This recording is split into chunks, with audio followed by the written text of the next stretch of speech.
Hello there, welcome to my channel. If you have no idea who I am, my name is Megan. I know, it's been a while, I'm sorry. But today's video, oh man, today's video is gonna be a hot one today. So grab yourself an ice cold sun drop and we'll get started in the countdown. Number 5, I'm gonna list this little website. It was this website called ICQ, and that's the letters ICQ put together, and it was short for, obviously, I seek you, meaning like, hey, I seek you, I seek to talk to you, I wanna come seek you, I wanna find you, and I'm gonna talk to you. ASL, man. ICQ was a website where you could instant message your friends. I believe it was actually like the first instant messenger. And I mean, it freaking came out in like November of 1996. Like, I was only 4 years old, what even? I obviously did not have an ICQ.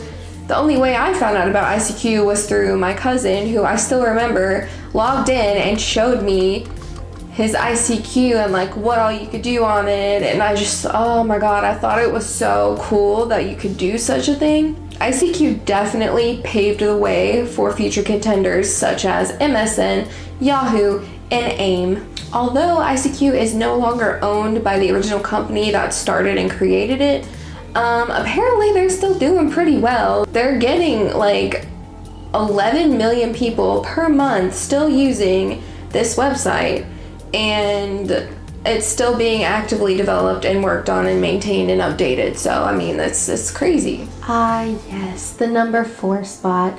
I have reserved such a spot for a website called vampirefreaks.com. If you don't remember Vampire Freaks, I feel bad for you, okay? That was my jam back in the day. So Vampire Freaks, for those of you who don't know or have never heard of it, which I guess I don't blame you, because I feel like it was like lesser well known than the other social networking websites, but I don't even know how I found out about it, to be honest with you.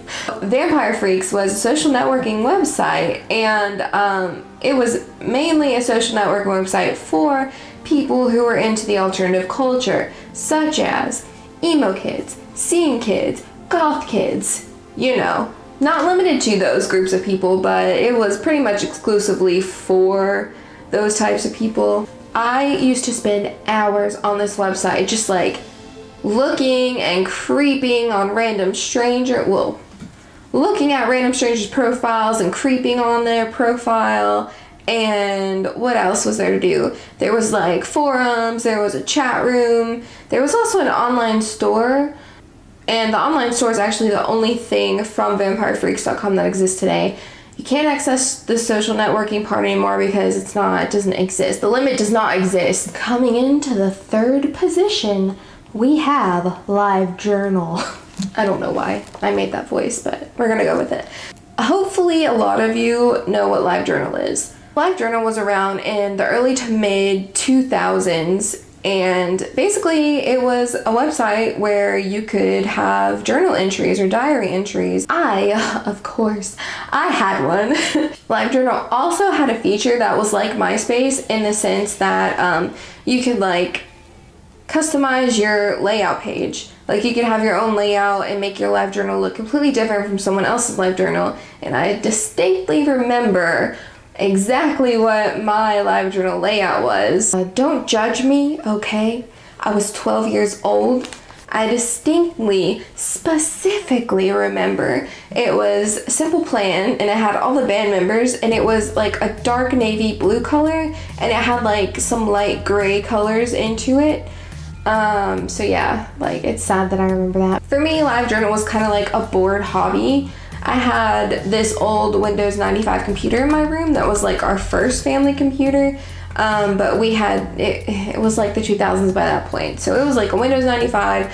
I had taken it and put it in my room, and it still used a dial-up connection, mind you. When I would get like super bored at nighttime at like, I don't know, between the hours of like 12 and 2 a.m., I would get on it, wait like 15 minutes for me to post a journal entry. I wanted to still have that Windows 95 computer, but somehow in one of the houses we moved from, my dad just would not let me take it, and we had to toss it. It was a sad day. It was the loss of a friend for me, okay? Let me just tell you. I grew up with that computer. Much to my surprise, if you're interested in checking it out, LiveJournal apparently is still around. I'm not sure how well it does nowadays, but I assume, it does pretty well for people to still like keep it up and like want to maintain it. But I personally probably have not been on LiveJournal since like 2008 or 2009, and my account probably still does not even exist. Oh, it's getting spicy, guys. We are in the number 2 spot now, and in the number 2 position, I'm gonna bring in a website that the girls and some boys may or may not remember, and that is gonna be a website called The Doll's Palace with a Z. Where do I even start with this one? This was the epitome of like my preteen years. I remember being like between the ages of like 10 to 12 maybe, and just like wasting so much time on this website. Basically with this website, you had the option of different doll maker games, and each one, like the little dolls, they all look different, and you could like stylize them differently, and you can make them so unique. There were like thousands of different like clothing item pieces, and guys, I just don't even know why it was so much fun, but it was so much fun. Other than to pass the time, creating dolls that you wish would have looked like your real life friends or would have been your real life friends, I'm not sure. I'm not sure what the purpose of this website was, other than just like for children to have like safe online activity fun.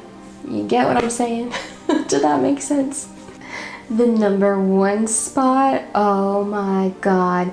I'm gonna be so surprised if you remember this website, because hardly anybody knew about it in the first place. I knew about it. Did you know about it? So the number 1 spot definitely has to belong to a website called Stickam. Ah, yes.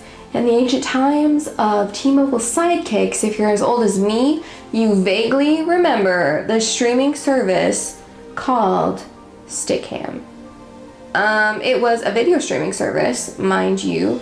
I don't know why I said vaguely. Like, I definitely remember Stickam. Like, I spent all my time on Stickam.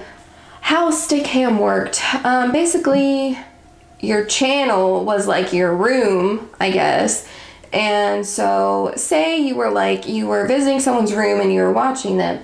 Well, each person, even like you, if you were on your own page streaming your own self, so each person had the ability to like have them obviously as like the main streamer, but then there were like 6 other slots like around the person, so they would be live, but then like you could be featured on like one of the 6 slots on their channel, and you could be like talking and doing your own thing. Basically the slots though, they were like on a first come first serve basis. Whoever got the space first got the space first. I remember one time I was in like one of the 6 spaces beside Kiki Cannibal on Kiki Cannibal's channel, and oh my god, it was so much fun. Oh, on Stickam, there was also, obviously there was a chat box, so like the viewers could communicate with like the room, the host of the room, you know? So that was a lot of fun. Yeah, I would spend hours on Stickam just talking to random people. It was, god, those were the days, you guys, seriously. You people born after like 1996 missed out on an era, honey. I'm totally just kidding. Like, we're old now, you're not, so. Alright, you guys, that's enough out of me. That was my list for the top 5 websites that you probably didn't remember. What did you remember?